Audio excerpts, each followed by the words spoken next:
Mas não se iludam, nem sempre as mentes criminosas são as mais complexas. Não acreditam?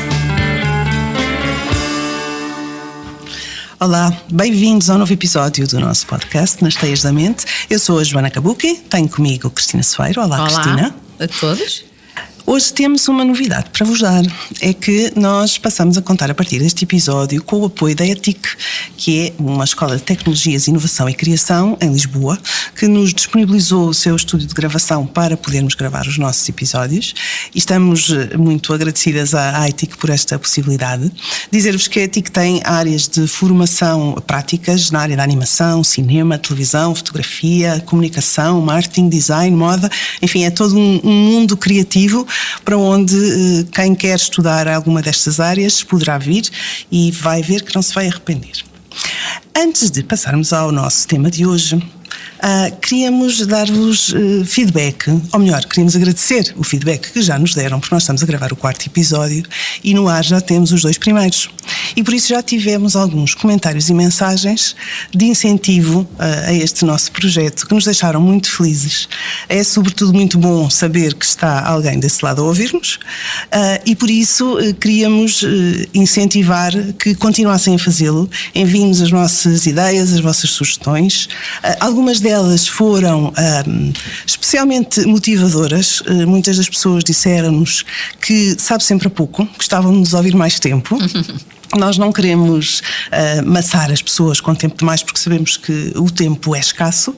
Vai depender do tema, vamos ajeitando isso ao longo do caminho. Também nos disseram que gostavam de nos ouvir numa periodicidade mais curta, ou seja, em vez dos nossos habituais episódios quinzenais, passar a ouvir-nos semanalmente. Nós também gostávamos muito, de momento não vai ser possível, mas vamos pensar nisso e quem sabe em breve mudamos para semanal. E então, agora sim, vamos ao tema de hoje. E o tema de hoje decorre do anterior. Nós falámos no 3º episódio da Tríade Negra. Se ainda não ouviram, é a altura de ir ouvir para perceber de que é que estamos a falar. E hoje vamos falar sobre psicopatia. E a pergunta que lançamos é: um psicopata é sempre um assassino? Não. Cristina, consegues dizer-nos numa frase simples, eu sei que nada disto é simples, isso já sabemos, mas numa frase muito simples, o que é um psicopata? Para começar. A psicopatia é uma estrutura de personalidade, assim, num termo, numa explicação assim um bocado mais técnica, é uma perturbação da personalidade, mas existem muitas pessoas que têm esta estrutura de personalidade e que estão inseridas e fazem a sua vida integrada, não cometem crimes, não é? Agora, as pessoas com esta estrutura de personalidade que têm um conjunto de características, nomeadamente manipulação, também têm problemas a nível da ligação, da ligação ao outro. Por exemplo, têm dificuldade em fazer, estabelecer uma relação afetiva forte, a vinculação com o filho de uma forma forte, não é? Não é da mesma forma que as restantes pessoas. São pessoas que não sentem culpa. Isto tudo tem a ver com as características da perturbação, são pessoas que têm alguns problemas a nível do sistema límbico e, portanto, processam as emoções de uma forma diferente. Podemos dizer, desculpa interromper. Sim, diz. Podemos dizer que um psicopata é alguém que não sente empatia? Tem mais dificuldade, é uma das áreas de limitação. Os psicopatas, as pessoas que têm, para não fazer aqui uma distinção, as pessoas falam muito dos psicopatas, não é? E isto é muito cinematográfico, falar assim dos psicopatas, eles estão muito, é um conceito muito polémico, porque está muito retratado no cinema, não é? As pessoas aprenderam muito sobre isto no cinema. Há bocado falavas do Dexter, não é? Que é uma série onde, de facto, a série, quando foi a primeira temporada, eu até vi, está bem feita porque baseia-se precisamente naquilo que define a perturbação, que há um conjunto de características que a pessoa já tem, nomeadamente a impulsividade e alguma dificuldade em ligar-se ao outro e em ler também ler as emoções do outro. Eles colam-se muito, como não sentem as coisas da mesma forma do que a população em geral, para não estar aqui a criar comparações um bocadinho injustas. Eles aprendem muito, são bons a aprender como é que é expectável que as pessoas se comportem e tentam colar essas emoções, mas na verdade eles têm muita mais dificuldade em sentir certas coisas do que a maior parte das pessoas. Por exemplo, precisam de muito mais estimulação negativa para terem medo. Mas vai fazendo perguntas que é para não dar confusão. Isto é um tema complexo. Eu tenho várias. E já vamos voltar ao Dexter daqui a mais um bocadinho. Qual é a diferença entre um psicopata e um sociopata? Isso é uma questão de técnica. É um termo meramente... É assim, a psicopatia é um conceito mais desenvolvido na psicologia e que explica que as pessoas com estas características têm um conjunto de aspectos internos que explicam porque é que elas se comportam daquela maneira. E a sociopatia está mais focada no comportamento que é observável. As pessoas que têm esta perturbação são geralmente pessoas que têm limitações a nível das emoções e depois têm dificuldade em relacionar-se com os outros e do ponto de vista comportamental usam os outros para atingir os seus objetivos. Isto é um psicopata. O que é visível na sociopatia é este comportamento que eles têm na manipulação dos outros, não é? Que é, todos nós, se calhar, conhecemos pessoas que são assim, que são um bocadinho manipulativas. Essas pessoas têm uma característica muito própria, que é, elas vivem para si, são muito centradas em si próprias, a sua maneira de ver o mundo parte sempre da sua perspectiva. Isto chama-se, tem uma autoestima muito, muito elevada e na verdade elas acreditam que são melhores que as outras pessoas. Isto é uma crença que eles têm, são seguros de si. Estas pessoas não precisam dos outros do ponto de vista afetivo da mesma forma que outras pessoas. A sua relação com os outros é sempre se essa relação lhes tiver vantagem. Se trouxer benefícios. Nós costumamos dizer que estas pessoas são instrumentais na relação que têm com os outros. Obviamente que também fazem amizades, mas são pessoas que mais facilmente mudam no seu circuito social. Isto para falar dos indivíduos que têm estes traços não é? Mas que não cometem crimes. Agora, quando a gente fala em crimes, estas pessoas têm mais probabilidade de cometer atos desviantes, por exemplo, pequenos atos que são menos aceitos socialmente, menos corretos, ou seja, estão sempre a tentar encontrar vantagens para si próprios. Sei lá, por exemplo, no contexto empresarial, às vezes, estas pessoas, há vários livros escritos sobre a psicopatia em contexto empresarial, não é? Há certas profissões onde estas pessoas se encaixam melhor, principalmente em profissões onde há maior variabilidade, mais adrenalina, mais informação, menos organização, não é? Um bocadinho, eles usam a estratégia do dividir para reinar, não é? Um bocado ali para controlar. São indivíduos que querem o poder. O poder é uma forma de obter ganhos. Pronto, são pessoas que têm este tipo de orientação, não é? E, portanto, agora perdi-me. Mas deixa que eu tenho aqui uma pergunta para te fazer. Então vá, perdi. A propósito das profissões, porque eu já li uns quantos livros sobre a psicopatia, como sabes, e do que eu li achei interessante porque profissões onde se encontravam mais pessoas com este traço de personalidade ou estrutura de personalidade eram de facto CEOs, cirurgiões, bolsa também. Exato, polícias, área militar, sim. E eu achei extremamente interessante. Vi um caso de um cirurgião que estava diagnosticado, não sei se assim se pode dizer, mas com psicopatia, e que ele dizia que ele entrava dentro de uma sala para operar uma pessoa e desligava, e para ele aquilo não era uma pessoa, era só um objeto que ele tinha ali para trabalhar. Que estas pessoas podem inclusivamente ser importantes na sociedade, porque como não têm medo, são os primeiros a chegar-se à frente Dito assim depressa. Essa questão do chegar à frente também é um bocadinho. Os psicopatas são muitos, por esta estrutura de se sentirem, verdadeiramente eles sentem-se superiores. Eu uma vez entrevistei um senhor que é uma frase que eu dou muitas vezes de exemplo. Eu estava a falar com ele e disse: então, como é que você se define? Eu disse: eu sou um homem acima do homem médio. Eu sou um homem acima do médio, não sou como esses homens que andam aí e tal, não é? Eu sou um homem acima do homem médio. Portanto, eu sou uma pessoa que sei o que faço, sei como é que me relaciono com os outros e sei o que eu quero e como é que vou fazer. Mas acham-se efetivamente superiores aos outros, não é? E precisar das pessoas, não preciso assim tanto, não é? Mas preciso. Eu também tinha um outro senhor que também tinha estes assados de personalidade, em que nós pedíamos para ele descrever a mulher. E ele descrevia a mulher: ela arruma bem a casa, é uma mulher que se veste bem, que sai comigo e pronto, é uma mulher vistosa, que é como um homem gosta. Isto, os atributos que geralmente uma pessoa dá a uma pessoa que vive connosco e quem nós gostamos, geralmente são não tem a ver. outros, não é? Isto são tudo atributos instrumentais, não é? Exato. Então, mas você gosta da sua mulher? Claro que gosto, não é? Senão não estava com ela. Mas os atributos que ele lhe fez têm a ver com essa funcionalidade na relação. Mas não é? ele gosta do que ela lhe proporciona não dela propriamente. Sim. Isto perspectiva-se de várias maneiras. Também uma vez, também falei com outro senhor, também entrevistei um senhor que isto era em relação ao filho. Não é? Eu acho que até já dei este exemplo no outro episódio, eu não sei, já não me lembro. Joana, tu diz-me que eu às vezes vou de umas para as outras.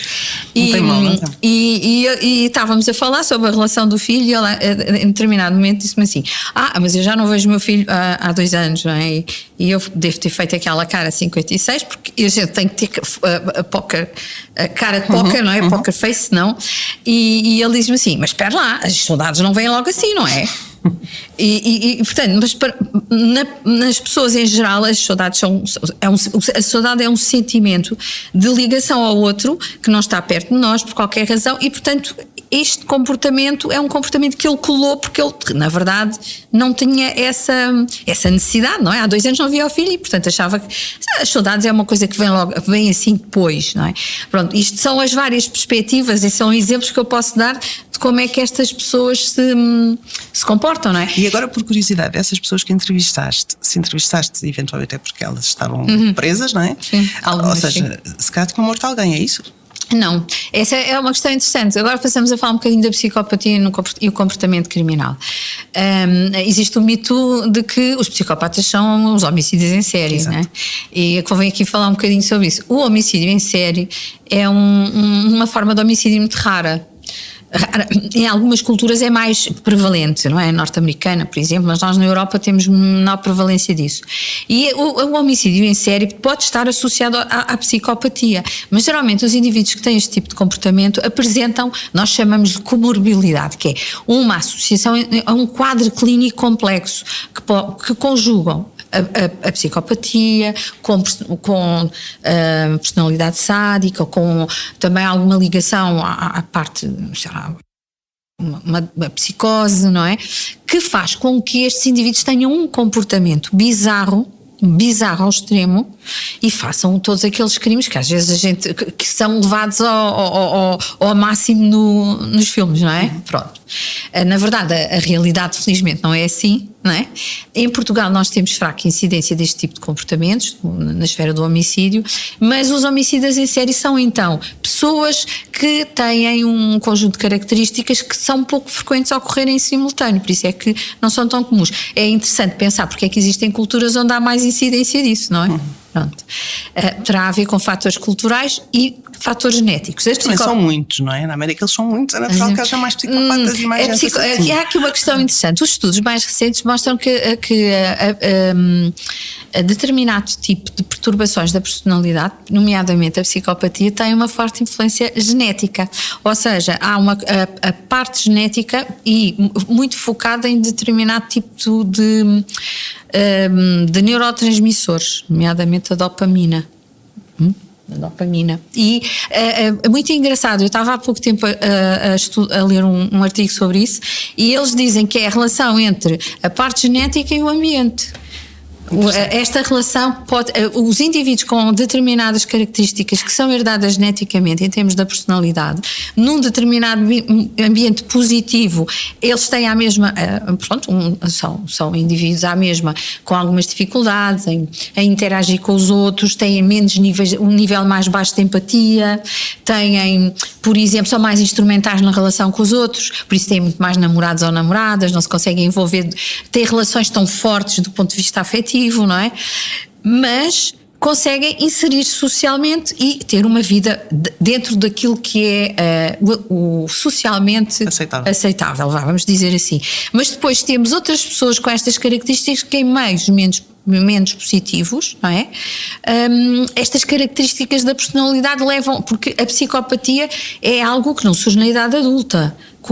É algo que surge desde a infância. Mas não é uma doença, vamos pôr isso. É uma perturbação, é completamente, não é uma doença, ou seja, neste momento não vimos como algo que é sujeito a medicação para se alterar. A estrutura da personalidade é algo estável em nós, mas de facto é uma perturbação, é vista como uma perturbação. Não é medicável, não se pode ser eventualmente algumas das sintomatologias, alguns dos comportamentos menos adequados que estas pessoas podem ter, podem ser acompanhadas através de uma intervenção psicoterapêutica, mas a capacidade de aceitação do tratamento é muito baixa, pelo menos as metodologias mais usadas até agora, é muito baixa porque estes indivíduos são muito autoconfiantes. Acham que são coisas que não têm problema nenhum. Exato. E nós, como dizia outro senhor, eu sou um homem em cima do homem médio, não é?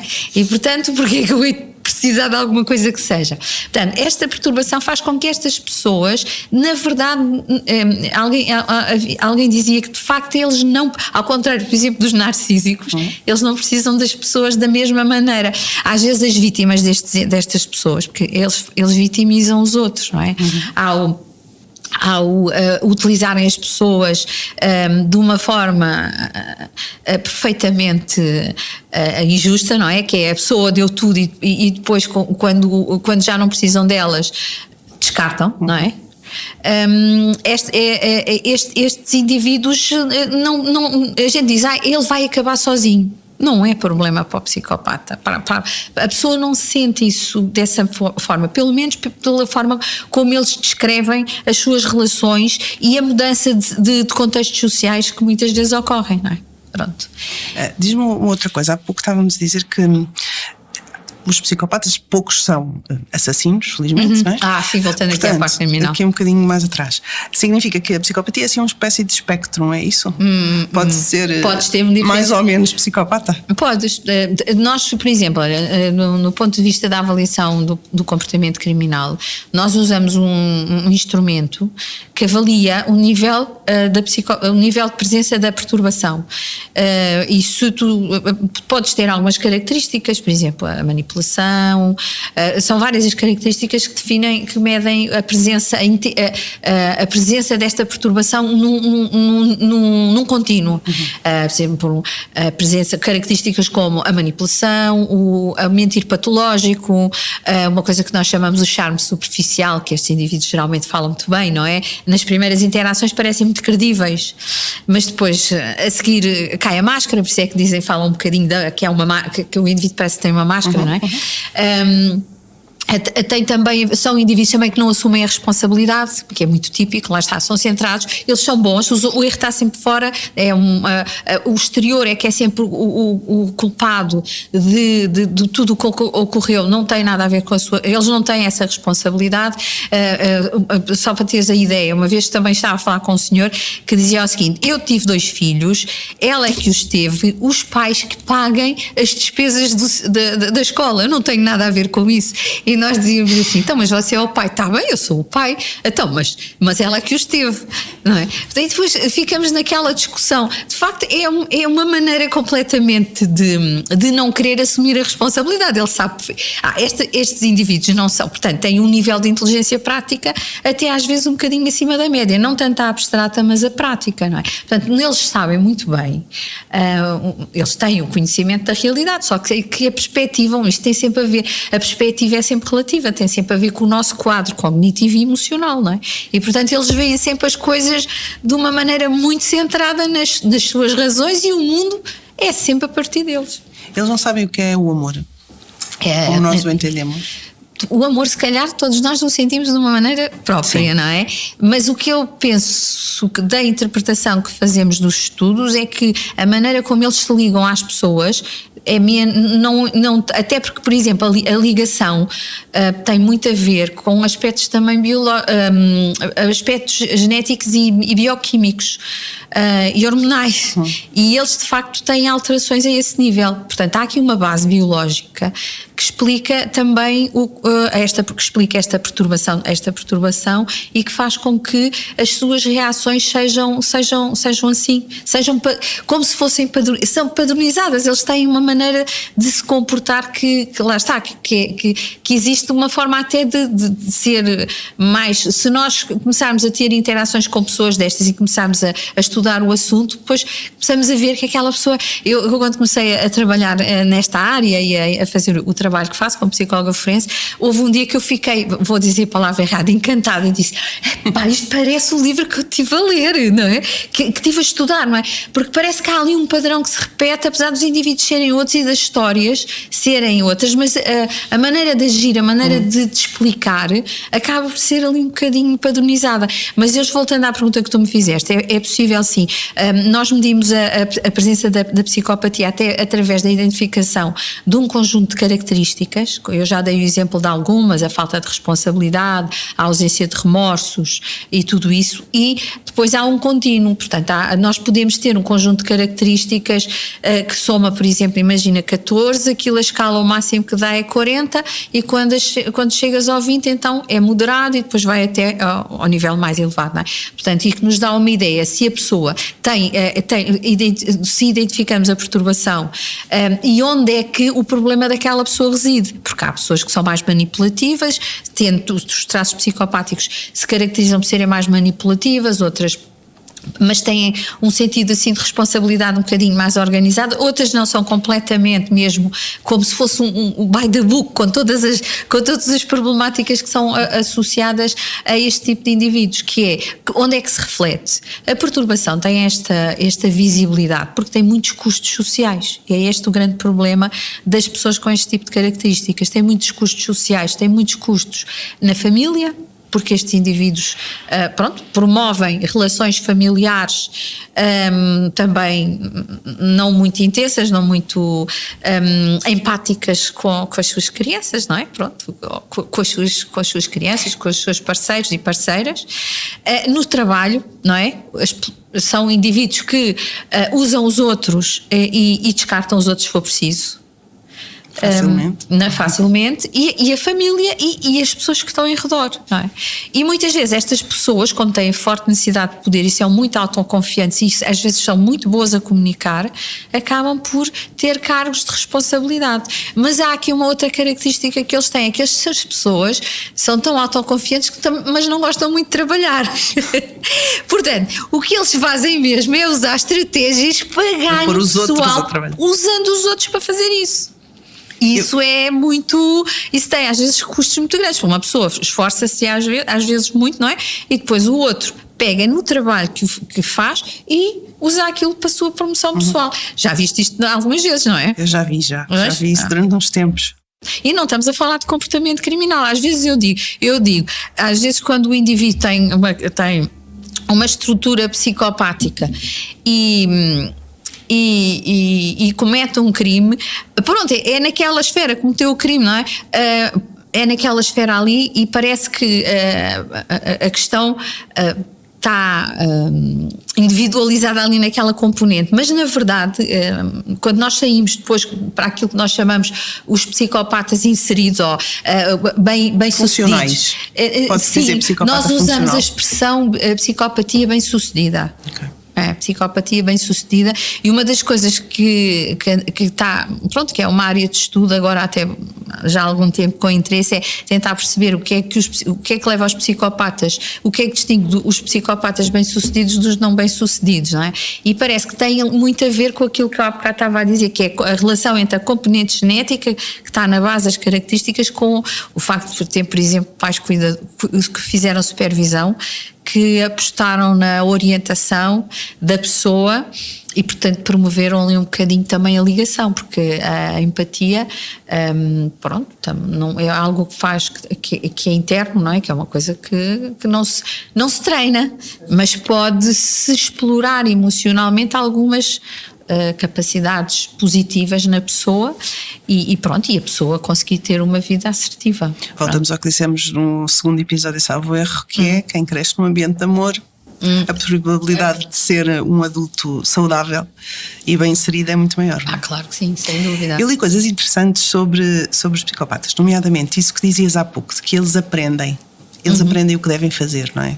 Eles não sentem das emoções. Eles não sabem exatamente o que as coisas são, mas eles sabem como é que se devem comportar. E, portanto, alguém, um psicopata dizer a outra pessoa muito, é igual a dizer vamos ali beber um café num instante. É sim, isso a pessoa pode se esforçar. Eu vou dar outro exemplo. Eu tenho uma vez um senhor que ele tinha uma estratégia para namorar com as raparigas, não é? Que era oferecer flores. Eu havia uma senhora que disse, ele até me fez um CD com as músicas que eu mais gostava do Tony Carreira. E depois que nos envolvemos, de um dia para o outro deixou de atender o telemóvel. O que é que aconteceu? Dizia a senhora, o que é que aconteceu? É isto, não é? O objetivo dele era ter um relacionamento amoroso com ela, e depois, quando atingiu o objetivo, já perdeu o interesse. Isso é outra característica da psicopatia, que é, estas pessoas precisam de muita estimulação, são pessoas que precisam de estar sempre na crista da onda com adrenalina, não é? Tem um nível elevado de excitação em termos de precisarem de estimulação, aborrecem-se facilmente, e isso pode-se refletir, por exemplo, nas relações amorosas.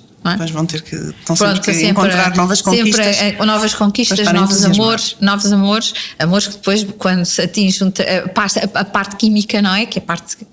Quando isso passa, a relação amorosa requer mais do que isso, não é? Requer uma ligação afetiva mais forte e não meramente a parte física e a parte química, é só meramente sexual. Estes indivíduos são mais assim, por isso os indivíduos com estas perturbações têm mais números de relacionamentos, são pessoas que têm mais relacionamentos impessoais, mais casos, por exemplo, esporádicos, com pessoas com quem acabam por nunca ter uma relação mais forte, têm muitos filhos também de mulheres diferentes ou de homens diferentes, não é? Porque acabam por querer replicar a estrutura social, mas depois não se sentem bem, porque a partir de certa altura aquilo é um aborrecimento enorme e, portanto, acabam por se interessar por outras coisas, por se encantar por outras coisas, porque são pessoas que, pronto, lá está, é mesmo uma característica da perturbação, precisam de estar sempre a encontrar, a desafiar-se, pronto.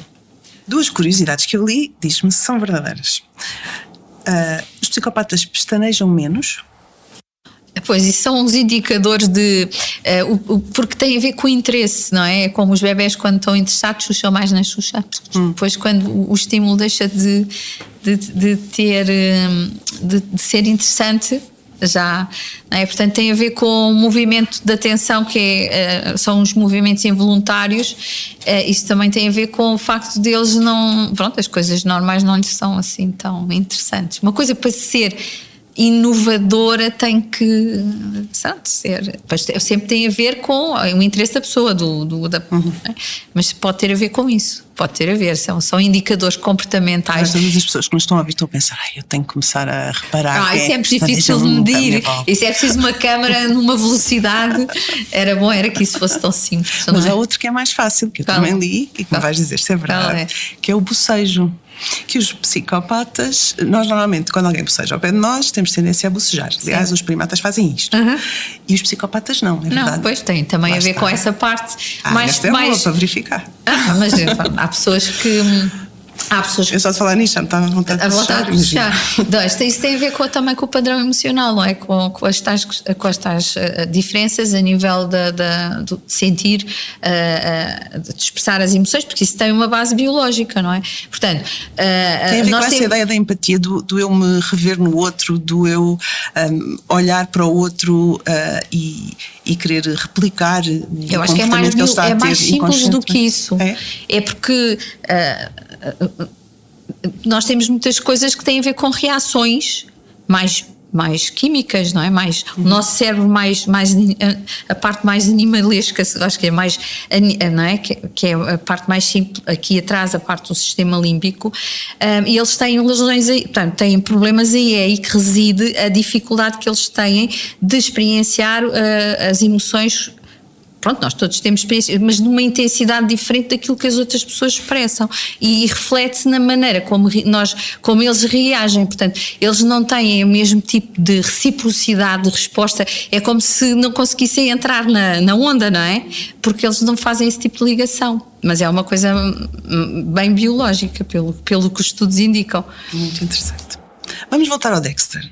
Então, e mais do Dexter, sim. Vamos falar também, se calhar, do Hannibal Lecter.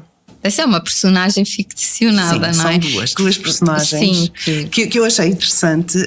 Eu vou dizer, eu não vi nem O Silêncio dos Inocentes, nem a série Dexter. Eu não vi, mas sei a história. E curioso, o Dexter era um cientista forense. E o Hannibal Lecter era um psiquiatra forense. E eu achei curioso terem ido buscar estas duas profissões para estes dois assassinos psicopatas. Disseste-me outro dia e ia pedir-te se falavas um pouco disso, que o Hannibal foi uma personagem criada de 3 casos diferentes do FBI. Conta-nos lá um bocadinho. São casos que eles têm bizarros, não é? Porque aquilo são os casos que o personagem principal depois dava orientação a atriz que fazia a personagem, que era feita pela Judy Foster, não é? Pronto. São casos, o filme os agressores são tão bizarros, não é? Que eles, para construírem uma personagem que, do ponto de vista do filme, pudesse ser, por um lado, suficientemente fora da caixa, mas e também impressionasse as pessoas.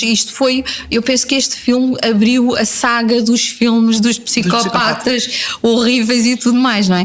Mas pronto, eles tiveram o cuidado, eles tiveram assessoria por parte do FBI para fazer isto, o filme todo, e os casos foram selecionados e juntaram estes 3 casos, um senhor que tirava a pele das vítimas, não sei o quê, juntando e portanto, isto para dizer o quê? Para dizer que o caso em si, na verdade, não corresponde a um caso real, não é? Mas podia ser. Ou seja, a pergunta é: achas que é um filme que está bem feito e que podia existir? Do ponto de vista, obviamente que é um filme que está feito para nos causar a sensação de por um lado, de atração, porque nós temos a atração pelo bizarro, não é? Pronto, faz parte. Nós temos muita. É por essa razão que paramos nos acidentes de carro, não é? Não é usual e temos que ver porque é que aconteceu, não sei o quê. É uma reação nossa, faz parte do nosso padrão de funcionamento. As pessoas é que às vezes pensam que não, mas é. Então, os filmes usam muito este tipo de estratégia para nos atrair. Então, eles foram bem longe. Na altura, quando o filme estreou, as pessoas vinham de lá doidas. Depois, é sempre um desafio pôr uma pessoa que estuda a mente humana, que quer perceber a mente humana, para controlar também de alguma maneira os outros, não é? Que é o que ele fazia, que era o que ele faz, não é? É uma personagem que a polícia de alguma maneira precisa de ir lá pedir-lhe ajuda para resolver os casos. Portanto, isto é toda uma composição perfeitamente cinematográfica, não é? O Dexter, há quem diga que ele não era um psicopata, ou que não se pode dizer que ele fosse um psicopata, porque ele era muito seletivo nas pessoas que matavam. Ele só matava pessoas que cometiam crimes. Ele era um tipo justiceiro, que é um tipo de... vários tipos do ponto de vista criminal. É porque o Dexter é um homicídio em série também, não é? Há vários tipos de homicídios em série, não são todos. Há os de poder, há os que são hedonistas e há aqueles, por exemplo, os de poder são aqueles indivíduos que matam por dinheiro, não é? Os assassinos, chamados os assassinos profissionais, não é? E depois há aqueles que são de missão, que é aqueles indivíduos que acham que têm que cumprir uma missão, que é, por exemplo, libertar o mundo das pessoas, imagina que têm doenças ou qualquer coisa assim, não é? Há vários tipos, foi o FBI que fez essa tipificação já há muitos anos. Nós aqui não temos muito este tipo de casos, mas há países que replicam essas tipologias, nomeadamente na América do Norte, no Japão, na Austrália, onde há mais casos, não é? Portanto, o Dexter inspira-se aqui um bocadinho nesta mistura. Eu acho engraçado porque o Dexter, a explicação para a razão porque o Dexter tem esta problemática foi o facto de ele ter visto a mãe ser morta. Na verdade, se fosse o caso real, a probabilidade de ele ser uma pessoa a sofrer de stress pós-traumático seria muito mais elevada e ser vítima do que propriamente ser um agressor com aquele tipo de padrão tão diferenciado. Mas na verdade é muito interessante porque eu vi os primeiros episódios e ele há um episódio em que ele fala com o pai adotivo e o pai adotivo a explicar que sabia que ele era uma pessoa diferente, que era uma pessoa que precisava de muita estimulação, que ele tinha que aprender a controlar-se. Portanto, o pai já tinha percebido, e então eles fazem nesse primeiro episódio uma boa descrição do que é a psicopatia. Não é? Depois as temporadas seguintes cambaram um bocadinho, como é normal, não é? Como é normal. Mas pronto, é isso também para dizer que no comportamento criminal os psicopatas em série, lá está, são sempre coisas mais complexas do que aquilo que as pessoas associam. Isto para ir ao quê? A maior parte dos crimes que os psicopatas mais comuns, aqueles indivíduos que estão presos e por crime violento, instrumental. Os psicopatas não representam tanto o homicídio, não são. Os psicopatas, quando recorrem ao homicídio, têm uma razão instrumental. A maior parte dos homicídios que nós temos nesta altura, na nossa cultura, na nossa sociedade, são homicídios que resultam mais de componentes emocionais, não é?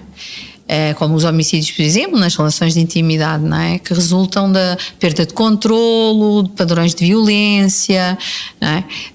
Os psicopatas podem decidir matar aquela pessoa porque aquela pessoa lhe está a criar um problema. E o homicídio é a única maneira que tem de resolver o problema, mas isto não é frequente. São pessoas práticas. São muito práticas, mas na verdade eles sabem que como dizia um senhor, isso de matar é uma chatice e depois o que é que uma pessoa vai fazer, não é? O corpo e tudo mais, muito pragmático.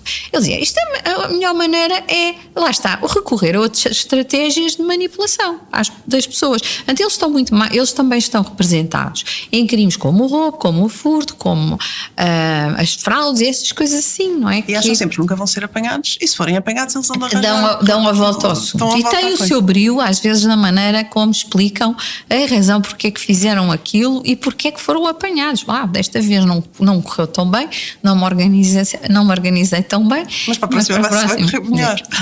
São os otimistas. Ou então podem ter também uma abordagem que às vezes acontece, de que parece que nos estão a controlar e que dão uma imagem espetacular deles próprios e pronto, e tem uma conversa, parece que nós somos de facto pessoas menores, não é? Pronto, aqui um bocadinho. Eu uma vez tive um rapaz que começou logo a conversa, tinha um nível elevado de psicopatia, começou a conversa comigo logo a dizer assim, sabe, eu tenho o 8º ano e dei durante 5 anos consultas como psicólogo. Isto é um exemplo, o desafio ali. Agora vou-te já minimizar antes que a conversa comece. Eles têm um QI mais elevado, normalmente? O QI é um quociente, que é o quociente de inteligência geral. Nós já não usamos muito isso porque há várias formas de inteligência. De facto, os estudos mostram que eles, a nível da inteligência abstrata, a coisa não é tão diferenciada, mas a nível de inteligência prática, sim, alguns deles destacam-se da população em geral um pouco, e portanto são bons a fazer o planeamento e a organização das coisas, da maneira como se relacionam com os outros, como gerem informação, como controlam as pessoas, não é? Porque dá algum trabalho, não é? Este rapaz, por exemplo, dizia-me, não, imagina, o trabalho que me dava estar no computador a fazer perfis falsos de coisas, não é? Portanto, eles são assim investidos, são empenhados. Diz-me uma coisa, há pouco falavas de alguns sinais que não aparece, a psicopatia não aparece na idade adulta e que há sinais quando são crianças. As crianças com com traços psicopáticos não quer dizer que venham a ser pessoas que cometem crimes, etc. Não é? Mas têm padrões de comportamento mais difíceis, até a nível de processo educativo. São geralmente crianças pouco afetivas, às vezes não gostam de ser tocadas, não respeitam a autoridade, acham sempre que têm dificuldade em fazer amigos, não é? São mais agressivas e às vezes até têm comportamentos assim que deixam os pais assim desconfortáveis, não é? Não aprendem tanto com a punição, que isso é uma outra característica dos psicopatas. Eles acham que estão bem, portanto não aprendem com a punição. Isto começa logo desde muito cedo, por isso é que se acha que os pais as crianças com estas características às vezes têm dificuldade no relacionamento com os pais e às vezes pensamos, são os pais que são muito agressivos e foram violentos, não é? Que é o padrão do cinema, não é? Que há sempre um pai e uma mãe. Às vezes o que estudos mais recentes mostram é que às vezes estes pais também não sabem muito bem como gerir os filhos, não é? Às vezes experimentam a punição, outras vezes experimentam não ligar, porque eles não são receptivos ao processo, à aprendizagem. A aprendizagem para a mudança, do cumprimento das regras, não é? Pronto. E portanto estas crianças apresentam logo este tipo de características. Alguns têm até indicadores às vezes de não respeitar os animais, terem algum maltrato pelos animais e pronto, e tornam-se difíceis no processo de educação, não é? Também parece que é muito importante aqui, e há, por exemplo, já alguns modelos de intervenção terapêutica, de acompanhamento psicológico, que ajuda estas crianças e as suas famílias a ultrapassar estas questões, não é? Pronto, então, isto do ponto de vista preventivo é importante, sim. Podemos dizer, se houver famílias que nos estão a ouvir e que considerem que algum comportamento menos típico dos seus filhos, procurar ajuda para encaminhar. Sim. E às vezes também é a própria família também entender o que é que... Porque isto gera, como eu dizia há bocado, a palavra psicopatia gera logo uma... E estamos a falar de uma estrutura de personalidade que tem impacto social e não é, às vezes não é muito positivo, não é? Mas as coisas não são definitivas, quer dizer, há um processo aqui que pode ser trabalhado e às vezes os pais também precisam de ser ensinados como gerir este tipo de situações para poderem, de facto, eles próprios ganharem aqui alguma robustez. Ou então, pais muito punitivos, pronto, também a violência, isto é uma coisa muito importante. Ajuda, não é? A violência não ajuda a resolver problemas, sem dúvida, só causa mais, não é? Pronto, Para acabar, rapidamente, homens, mulheres, há mais homens do que mulheres? Olha, isso é muito giro que estás a perguntar, porque o que se diz sempre é que na população em geral a psicopatia representa aí 1%, tem uma prevalência de 1%, e que o rácio é sempre de 6 homens para uma mulher. E agora saiu um estudo aí, que eu ainda ando a ver a validade daquilo, que diz que é 1,2 homens para uma mulher. Para uma mulher. E que as mulheres, afinal, é muito mais, em termos de estrutura psicopática, são muito mais adaptativas que os homens. Bom, na verdade, o que os estudos nos mostram é que as mulheres estão menos representadas neste tipo de perturbações. Porque como cometem menos crimes que as levam aos estabelecimentos prisionais, os estudos são melhores. Mas estes estudos que eu estou a falar já são feitos em população em geral. As mulheres estão menos representadas na violência de um modo geral, sem dúvida. Por isso é que também há muitas mais prisões de homens que mulheres, não é? Claro. Porque as detenções que ocorrem dos crimes violentos os agressores são geralmente mais homens e as vítimas geralmente mais mulheres, quando falamos do homicídio ou deste tipo de situações, não é?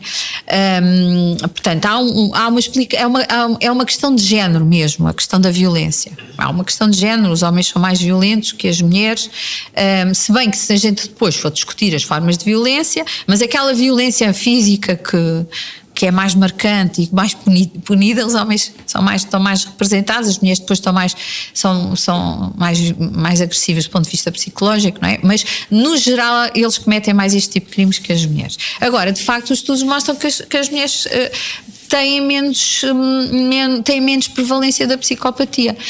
Mas também há quem discuta como é que esta característica tem sido avaliada e estudada do ponto de vista científico. Pronto, olha, é um dos estudos que eu ando, que nós andamos a tentar fazer, a desenvolver, precisamente na população em geral, começando por uma população universitária, não é? Que é sempre onde os alunos ficam contentes e dizem, e acedem a fazer este tipo de trabalhos e, portanto, é uma área que está agora a ser trabalhada de uma forma mais sistemática. Muito bem, ficamos à espera do resultado desses estudos. Pois, com certeza que sim. Então, o nosso episódio hoje já vai longo, por isso acedemos àquilo que os nossos não ouvintes nos pediram, que gostavam de nos ouvir mais, estão a ouvir-nos um pouco mais hoje e continuávamos aqui a falar mais tempo, mas vamos se calhar ficar por aqui. Temos só 2 ou 3 coisas para terminar, que é, colocamos a pergunta inicial e o desafio é responder sempre de forma muito simples. Eu acho que já respondemos a isto, mas vou colocar-te a pergunta, 3 ou 4 palavras para me dizeres: um psicopata é sempre um assassino? Não. Não é. Já percebemos que não, e há muitos por aí. Lá está um dos livros que eu li, aquilo que o autor dizia era: qual é o conselho que pode dar a alguém que tem de lidar com um psicopata? E o conselho dele é muito simples, é: levante-se e saia. Vá-se embora, exatamente. Eu acho que ele tinha razão, mas pronto. Mas às vezes não podemos fazer isso. Não, às vezes não podemos. Mas é muito importante não dar relevância, protegermos, não é? Não, temos que ser robustos do ponto de vista pessoal, não é? Não dar relevância, não tentar apaparicar, não tentar agradar, é precisamente fazer o contrário, fazermos as nossas coisas de forma clean e ir à nossa vida, porque senão... É passar sem ser visto, não é? Exatamente, porque senão vai haver ali influência, instrumentalização.